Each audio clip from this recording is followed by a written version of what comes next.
kujanja zaidi. Wapo tunafanya hivyo pia. Wapo wateja wanakuja. Ruksa pia kuja na idea yako, si ndio? Unakuja na idea fresh. Hasa kwenye mavazi pia ya Nigeria. Tunasema ya Nigeria lakini mavazi ambayo ni Western Africa wanavaa sana. Nasikia kuna suti loko na suti ambazo si loko. Suti loko ikoje? Maana mimi nimeingia dukani kwenu hapa suti 360. Japo kama mimi sio mtu wa kupiga masuti sana, lakini naogopa kuuliza bei kwa sababu bwana vitu vya humu sio poa. Inakuwaje gharama za suti yani? Maana nasikia kuna suti za milioni 3, milioni 1. Sasa kwenye suti bwana, suti inategemea, suti ni kitambaa. Lakini pia na brand yani.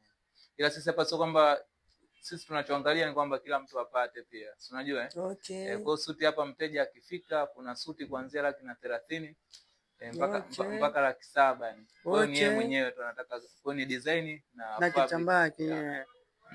Ungekuwa nafasi ya kumvalisha mtu maarufu kwa hapa Tanzania, angekuwa ni nani na ni kwa nini? Kwa mtu maarufu wapo ambao nishawavalisha tayari. Nataka nifahamu pia. Wasanii wapo. Wasanii wapo pia na watu wengine maarufu ambao ni watu ambao wako serikalini. Kwa hiyo wapo. Ila kwa sababu kama ningetaka nimvalishe mtu mwingine maarufu kwa Tanzania au kwa nje labda tuseme. Kwa nje. Ni mnyamwezi wangu tu jamaa fulani anaitwa Simioni Mpanda. Simon Panda? Yule jamaa ndo ningempenda kwa sababu ana maelekezo fulani. Na body nzuri, muonekano wake vipi fresh. Kama utojali, master gani watatu unaweza kututajia ambao ushofanya nao kazi? Maana tunaona kwenye Instagram yako pia kwenye lifestyle yako, wewe sio mtu kushow sana mambo. Watu wangefahamu, unajua kuna comments mengi on streams, watu wanatamani kujua kuna wasanii gani labda watatu au watu gani maarufu watatu tu tutajie kama utojali uliwahi kuwavalisha. Watu maarufu wapo, lakini sasa unajua watu maarufu pia naona kwaga na maelekezo yao. Nimevalisha zaidi ya 3.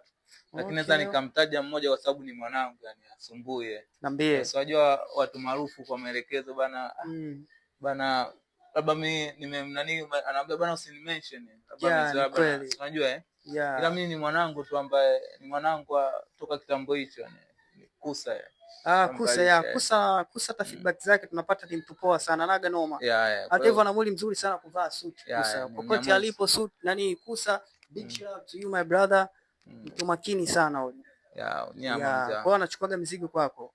Ni uhakika familia kabisa. Ila wapo wengine lakini sasa unajua maelekezo bana unajua usinitaje. Inakuwa so poa, lakini Kusa kaamua kushow love na Kusa pia naye ni brand kubwa sana. Sana. Lakini tunasema kwamba unapomsupport kijana mwenzako, uende hata kama umetoa hela, kitendo cha kukumention pia tunasema asante sana.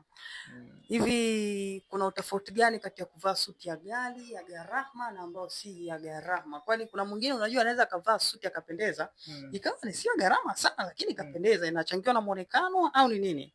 Suti bana kila mtu anapendeza. Kwa hiyo suti bana ni fitting. Yaani kikubwa upate size yako tu uvae. Lakini swala la kwamba gharama siamini sana kwenye